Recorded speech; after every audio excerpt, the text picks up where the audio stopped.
ലോകത്തിന്റെ നെഞ്ചിടിപ്പ് കൂട്ടി ഇറാൻ തങ്ങളുടെ അവസാനത്തെ അടവും പുറത്തെടുത്തിരിക്കുകയാണ്.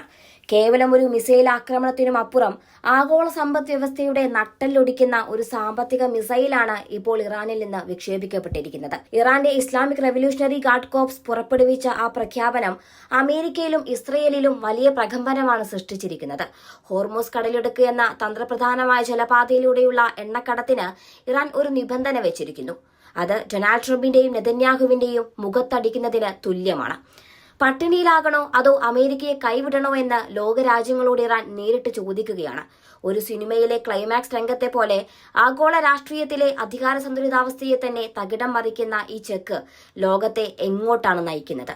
ഇറാന്റെ കരുത്തുറ്റ സൈനിക വിഭാഗമായ IRGC മാർച്ച് 10-നാണ് ആ ഞെട്ടിക്കുന്ന പ്രഖ്യാപനം നടത്തിയത്. ലോകത്തിന്റെ എണ്ണ വിതരണത്തിന്റെ 20% ദിവസേന കടന്നുപോകുന്ന ഹോർമൂസ് കടലിടുക്കിൽ ചില രാജ്യങ്ങൾക്ക് മാത്രം അനിയന്ത്രിതമായ കടന്നുപോകൽ അനുവദിക്കാമെന്നാണ് ഇറാൻ വാഗ്ദാനം ചെയ്യുന്നത്.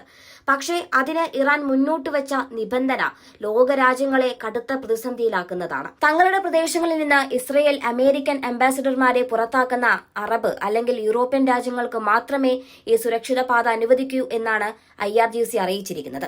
അതായത് അമേരിക്കയുമായും ഇസ്രയേലുമായും നയതന്ത്ര ബന്ധം വിച്ഛേദിച്ചാൽ മാത്രം എണ്ണ നൽകാമെന്ന ഇറാന്റെ ഈ തുറന്ന പോര് അന്താരാഷ്ട്ര തലത്തിൽ വലിയ പ്രത്യാഘാതങ്ങൾ സൃഷ്ടിക്കും. ഇറാൻ സ്റ്റേറ്റ് ബ്രോഡ്കാസ്റ്ററായ IRIB ആണ് ഈ വിവരം പുറത്തുവിട്ടത്. US പ്രസിഡന്റ് ഡൊണാൾഡ് ട്രംപ് ഇറാനെതിരെ നടത്തിയ കടുത്ത ഭീഷണികൾക്ക് തൊട്ടുപിന്നാലെയാണ് ഇറാന്റെ ഈ പ്രത്യാക്രമണം എന്നത് ശ്രദ്ധേയമാണ്.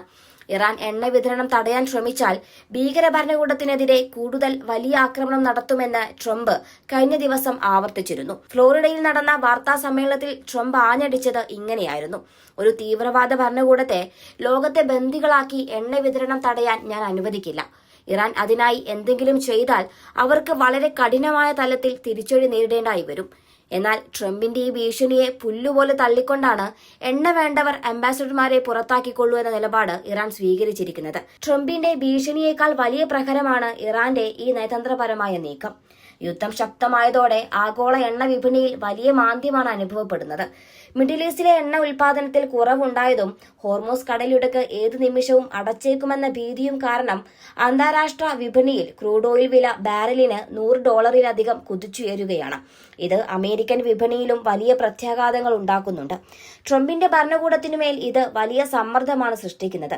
അതുകൊണ്ടുതന്നെ വിപണിയിലെ ഈ കടുത്ത പ്രതിസന്ധി കണക്കിലെടുത്ത് എണ്ണയ്ക്ക് ഏർപ്പെടുത്തിയിരിക്കുന്ന ചില ഉപരോധങ്ങൾ ഒഴിവാക്കുമെന്ന് ട്രംപ് ഇപ്പോൾ പ്രഖ്യാപിച്ചിരിക്കുകയാണ്. റഷ്യൻ പ്രസിഡന്റ് വ്ളാഡിമിർ പുടിനുമായി നടത്തിയ നിർണായക ചർച്ചകൾക്ക് ശേഷമാണ് ട്രംപ് ഈ മലക്കമറിച്ചിൽ നടത്തിയത് എന്നത് മറ്റൊരു കൗതുകമാണ്. ചൈനീസ് പ്രസിഡന്റ് ഷീ ജിൻപിങ്ങിനെയും പുടിനെയും പരാമർശിച്ചുകൊണ്ട് ട്രംപ് നടത്തിയ പ്രസ്താവനയിൽ എണ്ണവില കുറയ്ക്കാൻ ഉപരോധങ്ങൾ പിൻവലിക്കാൻ താൻ തയ്യാറാണെന്ന് സൂചിപ്പിച്ചു. ഇത് നേരെയാകുന്നത് വരെ ഞങ്ങൾ ആ ഉപരോധങ്ങൾ പിൻവലിക്കാൻ പോകുന്നു എന്നാണ് ട്രംപ് മാധ്യമങ്ങളോട് പറഞ്ഞത്. യുദ്ധം തുടങ്ങി ഏതാനും ആഴ്ചകൾക്കുള്ളിൽ തന്നെ അമേരിക്കയ്ക്ക് ഉപരോധങ്ങൾ പിൻവലിക്കേണ്ടി വരുന്നത് ഇറാന്റെ തന്ത്രപരമായ വിജയമായാണ് വിലയിരുത്തപ്പെടുന്നത്. ഒരു വശത്ത് എണ്ണവില നിയന്ത്രിക്കാൻ ശത്രു രാജ്യങ്ങളുടെ സഹായം തേടേണ്ടി വരുന്ന ട്രംപിന്റെ അവസ്ഥ അതിദയനീയമാണ്.